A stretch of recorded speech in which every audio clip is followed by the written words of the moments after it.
EPAWA meteorologist Bobby Martich here with the outlook for the weekend of August 16th and 17th, 2025. This weekend's video forecast is brought to you by Pitch a Tent Rental Company, telling you that life sucks a lot less when you rent a camper, find a campsite, light a fire, and sit with good friends. So if you want to sleep around, rent a camper from them. If you have a desire to swing, campgrounds have playgrounds and swing sets. And by swing sets, they mean playground equipment, not that adventurous set of twins from spring break back in '93.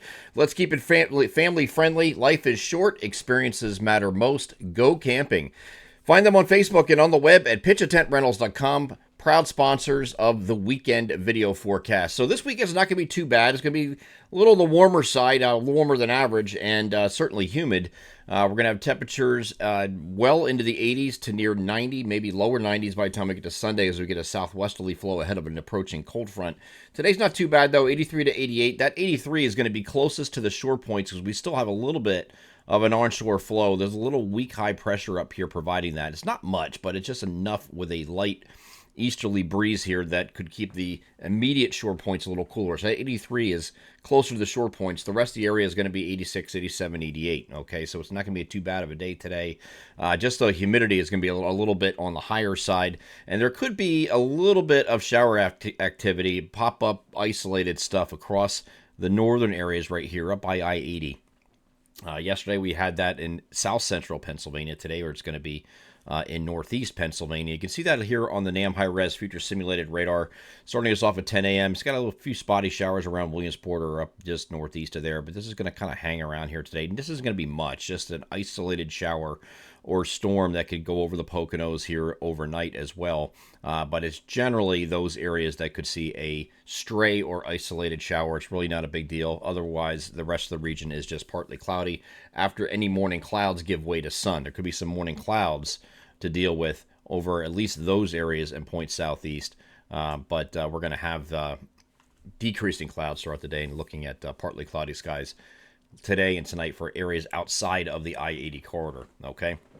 Once we get to Sunday, this cold front is going to approach. This is late Sunday, though. And again, very late coming arrival here with that cold front. So a little question of whether or not it's going to even get here in time to give us any precipitation, because once you hit nightfall, it falls apart, right? And this just becomes a dry frontal passage as it pushes through for the majority, if not the entirety of the region here on Sunday. We did leave an isolated thunderstorm in the forecast just in case, but right now the indications are from the long-range NAM as we get to Sunday. There's the front all the way up here. This is at 8 p.m. and it's still not through, but this is expected to fall apart as it moves further south and east. So the timing's just not there for this really to produce anything widespread Sunday. So Sunday looks like it's going to be a partly cloudy, hot, and humid day. Temperatures, again, they're going to be on either side of 90 degrees. That 92 would be in the heat island areas of like Philadelphia, Newark, New York, Reading, those areas. But outside of that, you're kind of like either side of 90 degrees. So it's going to be a hot day here on Sunday. Once we get in the wake of this front, though, the one thing this front will do, even though it's falling apart, as you see here, you're going to have a trough settle into the region. So we'll have temperatures in some places not getting out of the 70s on Monday. Partly cloudy day, very nice, lower humidity, at least lower than it is. It's not going to be low humidity, but lower, certainly, than we're dealing with this weekend. And that holds true here on Tuesday with that trough remaining in place. There's also a weak shortwave that's going to be moving in from the west here, and there's still some questions about how far east this gets, the timing of this. So we left this in the Tuesday, Wednesday time frame. We have basically Tuesday night and Wednesday time frame, we have an opportunity for a few showers as the shortwave moves through. You can see Hurricane Erin. This is now a hurricane off the southeast, or well, just northeast of the Bahamas here at this point. By the time we get to later in the day on Tuesday, we're going to start seeing an increase in rip currents and wave heights along the shore points, and it's going to keep increasing through Thursday, we think, all the way around, all the way up and down the coast. So that's going to affect our shore points as well. Not so much Tuesday. I think it's really Wednesday, Thursday you're dealing with those higher swells. So there could be some issues with, maybe even some minor coastal beach erosion in that area, coastal flooding, that kind of thing.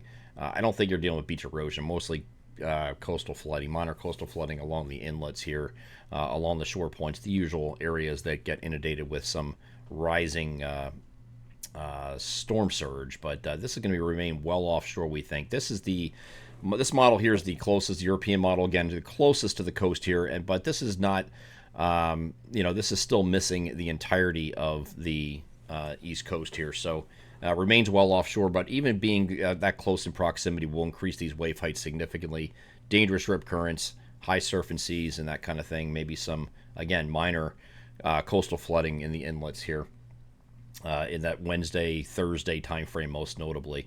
But this is going to be picked up and head northeast after that. So it does turn to the north right around the Charleston latitude, which is right about here. It gets to that point, it starts heading to the north and then eventually northeast as this heads out to sea here later here on Thursday. So I don't expect this to have an impact on the United States. And I keep saying each day as we go forward, the confidence is increasing in that. So a couple days ago, we were at 50%. Yesterday, we were at 60%.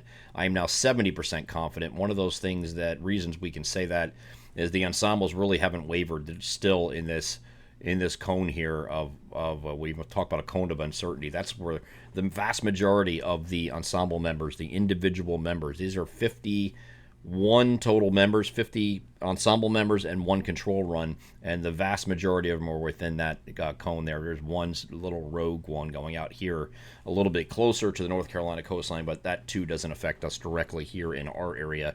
So it's slim to none. We're going to give it 70% today because it's a day later. Every day we go forward, and I keep saying this probably isn't hitting, the percentages go up. So by the time we get to Sunday, if it's still showing the same thing, it's going to be an 80% chance. And by the time I do the next daily forecast video on Monday morning, we'll be talking in certainties at that point. I think we have a pretty good idea what's going to happen within 3 days. It's not going to all of a sudden go, whoop, let's go. I mean, you have to have some seriously off models. And it's not just, the upper air pattern guides this, okay? So they can't just do whatever it wants. A lot of people think that they have a mind of their own. Well, in a sense they do, but not in the case of existing troughs and ridges. They can't just plow through things. It still has to follow the laws of physics, and in this case, it's not going to be that far off at this lead time. So, there might be some differences where instead of being right here where it's shown, maybe it's a little bit further west or maybe a little further east. It's going to be close, but it's not going to be way off. It's not going to all of a sudden be here, So, I mean, that's highly unlikely. But the only areas that have to keep an eye on this really just for some fringe effects most likely will be the Outer Banks of North Carolina as this heads by. But again, along the shore points, we'll have to keep an eye on that for any localized impacts. But it does look like when we get to the end of next week, Thursday, we are back to partly cloudy skies. And then the end of our forecast period here Friday is a mostly sunny day. We're going to turn warmer very late next week into the following weekend for a short period of time before turning to cooler again to end the final week of August, as I showed in yesterday's long-range outlook. I'm EPAWA meteorologist Bobby Bartrich. That is your outlook for the weekend of August 16th and 17th, 2025. Have a great Saturday and Sunday.